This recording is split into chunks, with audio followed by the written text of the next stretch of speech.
experience. Ano na ngayon? Combre. Yes pa, Cambrai pa. Combre? Ang basa doon. Combre. Pangkilay yun. Pangkilay. Kasi alam niya naman, wala akong kilay. So, anong ang gagawin? Step 1. Disinfect po muna yung ano. Yung Kilay. Wala na kasi panahon magkikilay-kilay. Maaga. Lagi akong late Opo. sa opisina. Doon na nagkikilay. Ay, opo. At least yun, ma'am. Talagang less na yung time. So, pagkatapos ng Then, sukat po tayo after po. Papikit na ako, ma'am. yan, ginajudge kung anong gagawin na drawing. Paano ang drawingan? Ewan ko kung gaano siyang mahihirapan. Sige po, tayo na po tayo, ma'am.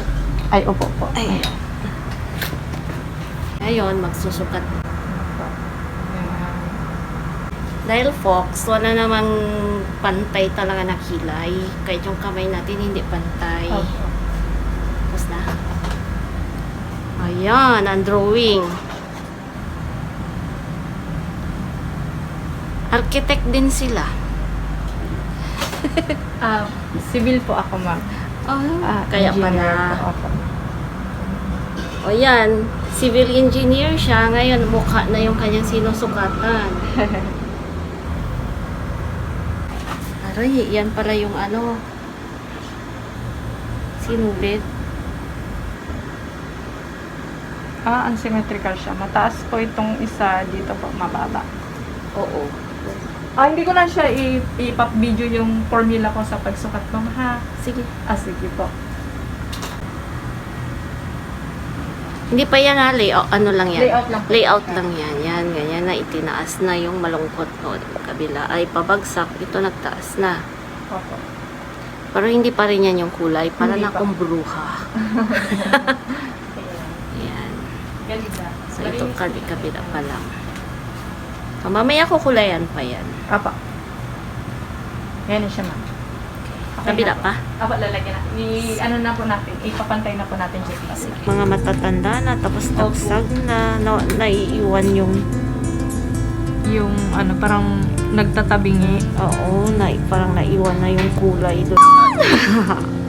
So, magda-dark pa yun siya bukas, ma'am, ha? Baka magulat ka po. Pero pag namalat at nag-fade na, maganda yan siya tingnan. Parang Sige. siya. Okay, so, eto po ay nakabalik na ako. So, ayan. Tingnan niyo yung kilay ko. So, ang ginawa sa akin ay Combre. Yung best seller nila na Combre. So, meron silang tatlong klase for the eyebrow. Yung isa, yung 6D microblade. And then, ombre, micro shading, and combre na kanilang best seller. So, in-avail ko na kasi in-explain yung difference. Yung microblade ay parang ano lang daw yun ay linear shading, yung ganon. So, maglalast lang siya, hindi siya ganun katagal maglast. And then, yung micro shading ombre, hindi ko na itanong kung ano yon, pero hindi din kasi kasing tagal ng lasting. So, itong Combre na kanilang best seller, ito ay temporary lang din, pero pwedeng maglast ng 2 to 3 years. And dating price niya is 5,000, so binigay niya na lang ng nasa promo sila ng 3,699.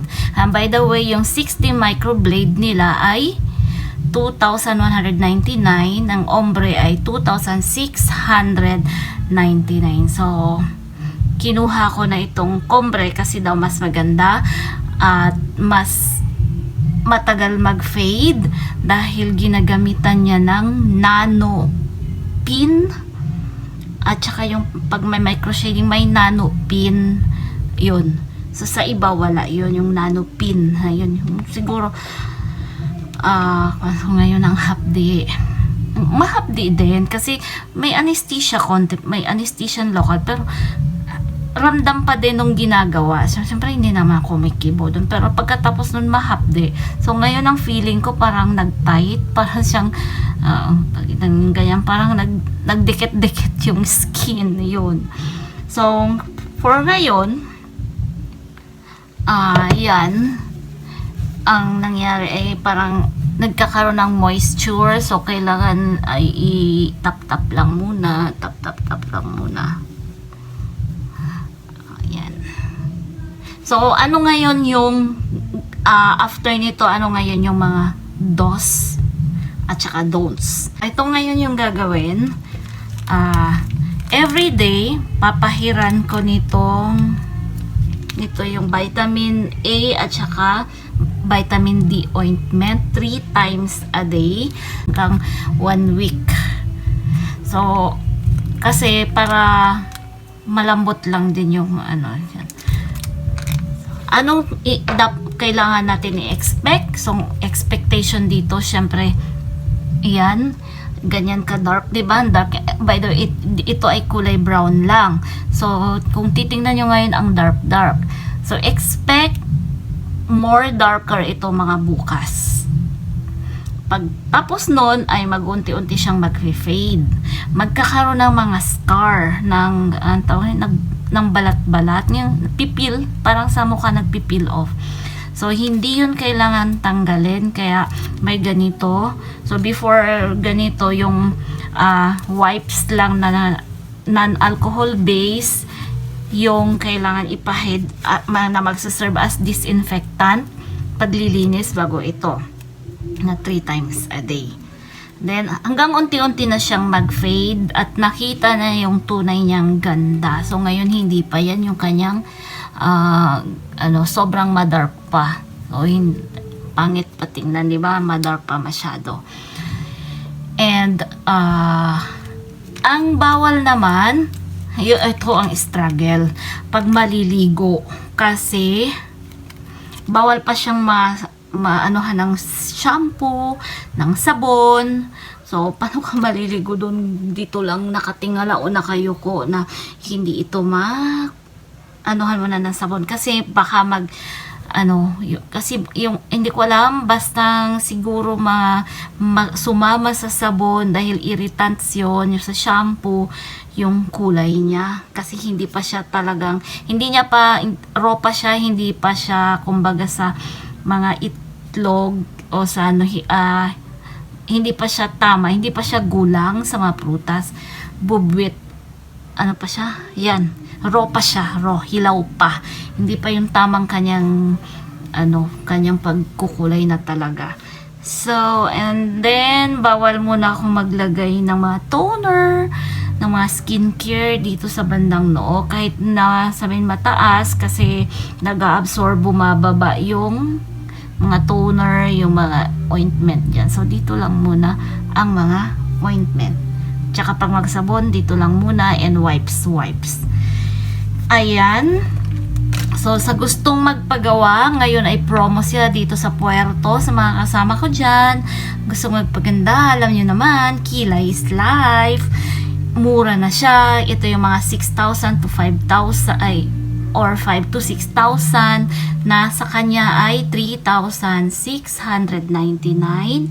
So, go lang kayo doon sa Lavin Center. Sa Santa Monica, sa harapan mismo, katabi ng after ng Water District, kaharap ng Total Gas Station. At yung gumawa nito, ayan, si engineer. So, engineer siya, kaya magaling siya sa arts, kaya magaling siyang kung dati ang pinaplano niya ay ang mga buildings, mga kalsada, dinodrawingan niya ay mga yon.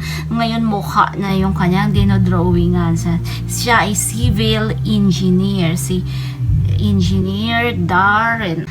Yan yung kanyang, kanyang TARP. Licensed Civil Engineer. Yan. Habang naka-promo, go na doon sa Lavin Aesthetic Center. Ayan, Lavin Aesthetic Center. It's life, mga girls. Go na there. Bye! Ako ay maglalagay pa nito.